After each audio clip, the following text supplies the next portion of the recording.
Okay, since I got involved with line following robots, I've been using Pololu. I'm not quite sure how you say that word, but I'll carry on pronouncing it like that. Pololu line sensor arrays rather than the more traditional pair of sensors. And just going to give a short presentation now on why I'm doing that and how I use them. So first I go through quick background on why I'm doing it, talk about the benefits of using an array rather than a pair, show some of the different types of reflectance sensor arrays available from Pololu, and also say a few words about their digital reflectance sensors, which are a little bit different to what I think most people are using. And then show how easy it is to program for line following using the Pololu libraries. Okay, I got involved with line followers shortly after I retired when I visited TechFest back in July 2013. I wanted to get involved, and it looked like line followers were probably the easiest way to do it. So I thought I'd build a robot for RoboFest later that year, and failed spectacularly. 2 weeks before the event, I had nothing that would run round a simple track.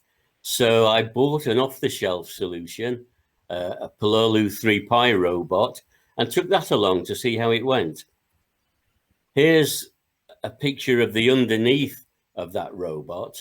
And if you look carefully, there are 5 sensors around the forward edge of the robot, forming the array of sensors that this uses. It worked, and I decided to use the same approach when the first IET triathlon came along in early 2014. So for that robot, I built one using a Pololu array sensor, and it worked quite well. Here you see at the front of the robot an array of sensors and 2 single sensors for detecting the start-finish line. Quite why they're both on the same side made sense at the time and makes less sense now, but never mind. And I carried on using these sensor arrays because they worked well. And all my subsequent line follower robots have used a similar array. Here's the UKMARSBot I'm putting together. Again, it's using an array of 6 sensors at the front and individual sensors for line and curve detect. Start finish line and curve detect sensing. So, I mean, why use an array rather than a pair? The principle is very similar. But a sensor pair is simple to implement. It only uses 2 analog channels. It comprises 1 central or maybe 2 individual LED emitters and a pair of phototransistor detectors. You shine the emitter downwards, measure the reflectance values seen by each detector, and then you calculate the line position and the error of the robot from the center of the line. Straightforward. Why do anything different? Well, a limitation of this method is that you can only separate the 2 line sensors so far before the actual center of the line becomes quite imprecise. I use the word linear very loosely here, but if you're trying to get some kind of linear-like error measurement, you don't want it getting fuzzy at the central point. So if you use an array instead, you can have each sensor pair, if you like, each pair of sensors fairly close together, giving you a relatively linear error measurement in between that pair of sensors, and then just extend that to a length as long as you like, giving you the ability to recover from quite significant errors. And as you see, it's still pretty simple to use, but the obvious downside is you're using more I/O channels on the microcontroller. So what kind of sensor arrays do Pololu provide? Well, this is the standard array. They do two types. These red ones are the old traditional Pololu sensors. They've since started replacing them with the new type, which I'll show next. But concentrating on the old types first, I still use these. I've got several of these in my bits box, and they are still available. It's got an array of 8 emitter and phototransistor pairs. It's using UV emitters, and you've got one pin which will turn on or off all the emitters on the array. The pitch is actually 3/8 of an inch, which is near enough 9.5 millimeters. And if you don't want 8 sensors, you can break off the last 2 and have a 6 sensor array and a separate 2 sensor array. And there's also a single width unit, which you can use for side sensors. The new types, they've actually got a much wider variety. I don't like them because they have the sensor is wider and occupies more space for the same length of sensor. So I'm less keen on these, but eventually if they move to them completely, I'll have to use them. You can have a sensor width of 1 up to 31 pairs of emitters and phototransistors, and they're available in 2 pitches, either 4 millimeter or 8 millimeter sensor pitches. More flexible in that you can firstly switch each pair of emitters on, so you can break down the sensor, the total array, into pairs of sensor and switch the emitters for each pair individually. And you can set the emitter brightness. There's a way of dimming the emitter so that you're using less current. They also make a thing which they term a digital reflectance sensor. And the ones I used early on were all digital reflectance sensors. The 3Pi uses them, and my IET triathlon robot used their digital sensors. They look almost identical to the analog sensors, but they have an RC network on the sensor output. And the way that they're used is the emitter is briefly pulsed, and then the internal timer on the microcontroller measures the output decay time. A high reflectance, such as the white line, will give a short decay time, and the black area will take longer to decay. You only need to use a digital input pin on the microcontroller. You don't need to use analog pins. And one sensor measurement will actually measure all the sensor outputs in parallel. Like all things, there's a trade-off. To measure 8 sensors, the default measurement time is 2 milliseconds. This is the default timeout for the sensor measurement.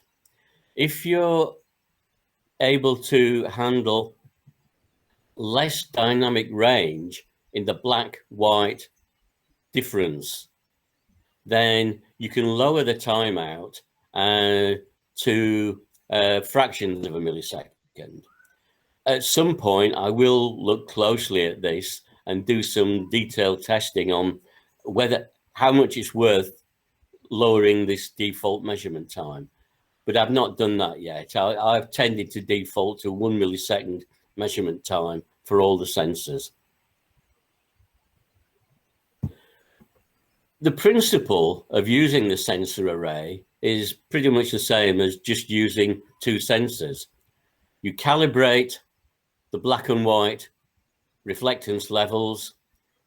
You generate a normalized sensor reading. I use 0 for black. Actually, I'm not sure I've got this the right way around off the top of my head, but 0 in 1,000 for black and white.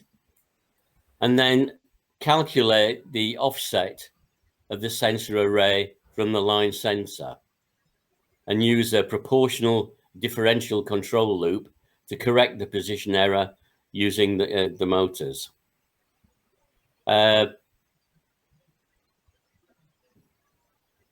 Pololu provide 2 libraries for using their reflectance sensor arrays.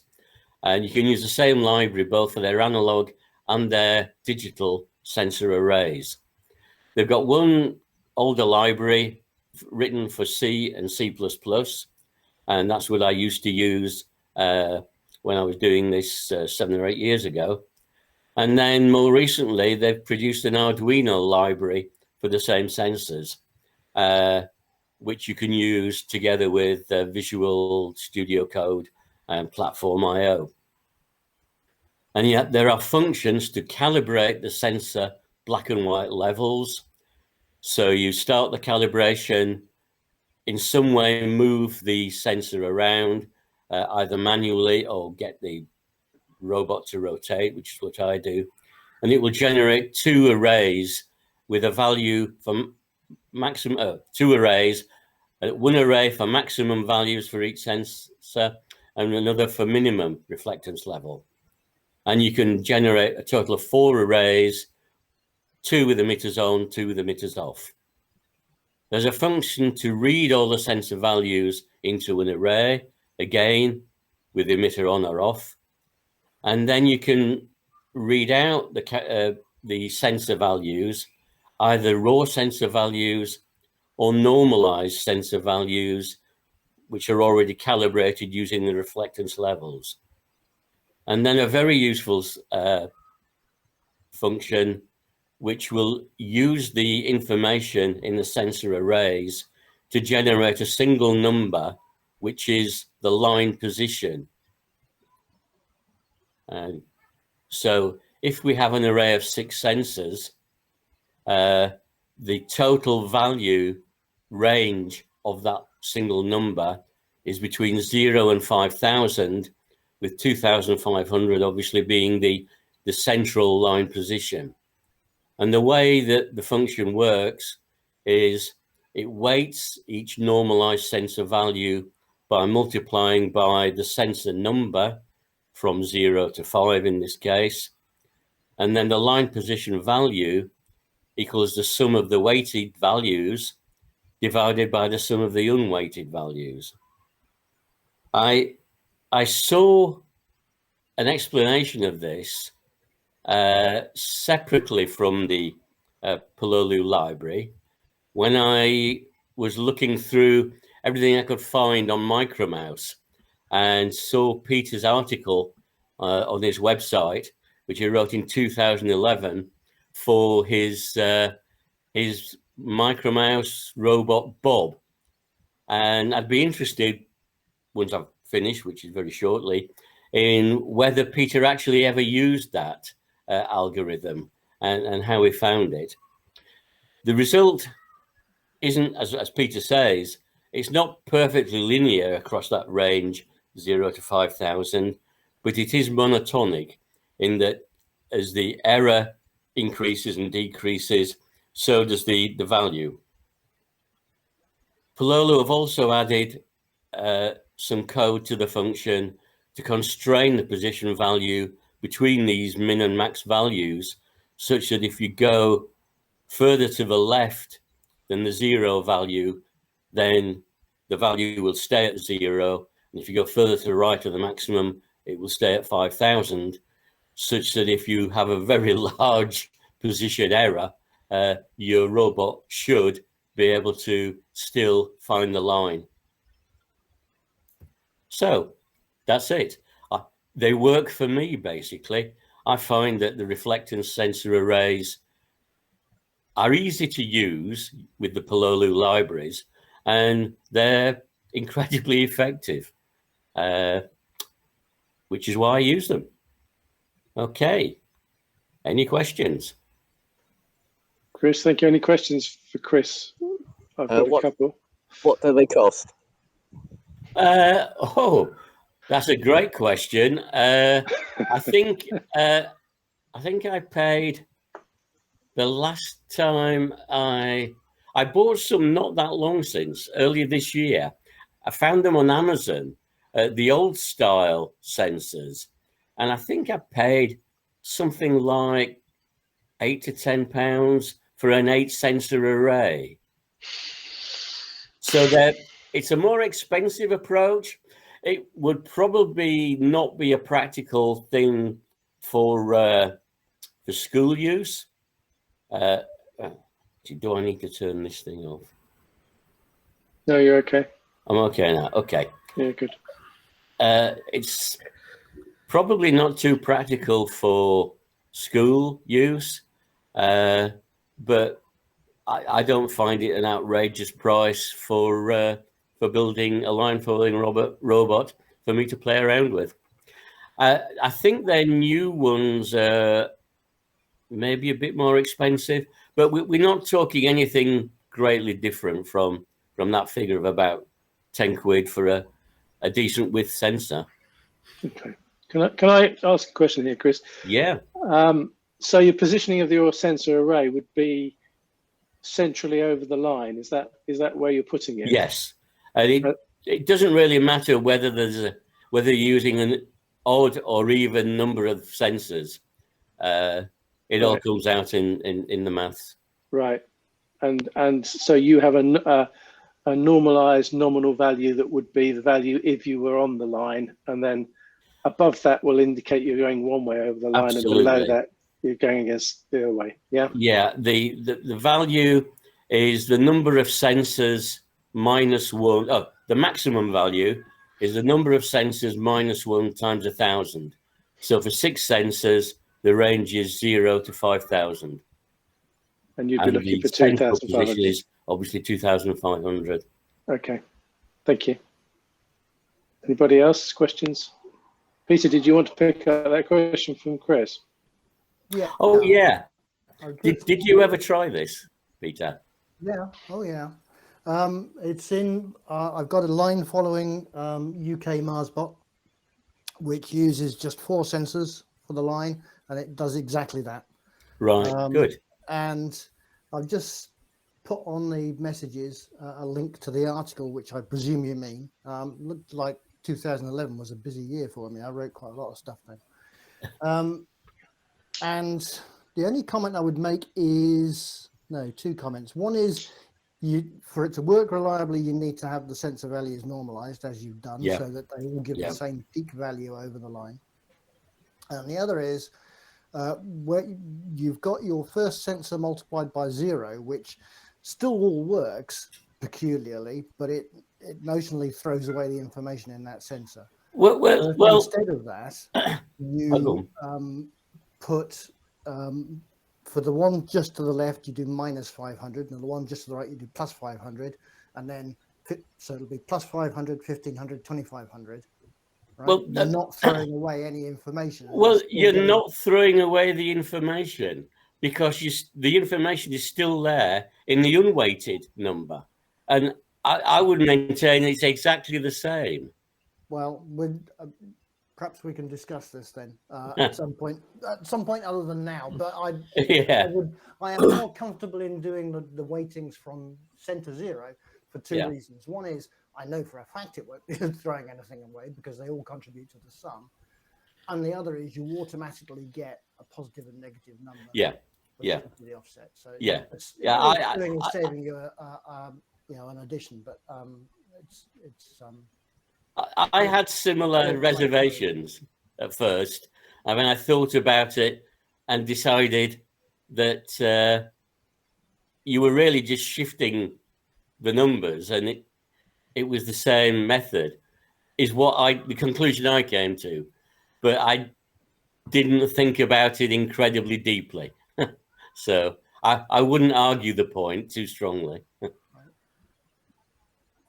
Okay, anybody else, any questions? Okay. Yeah, I'll point something out. Yeah, it's an interesting difference, and that method I've seen used in really old Micromouse that used to have an array of sensors like that above the top of the wall. So essentially, they were using that method to follow the red line on the top of the wall. They'd have one on either side, and so they could swap between the two. But yeah, it's the same. It's the same way that a lot of the older mice used to sense the walls.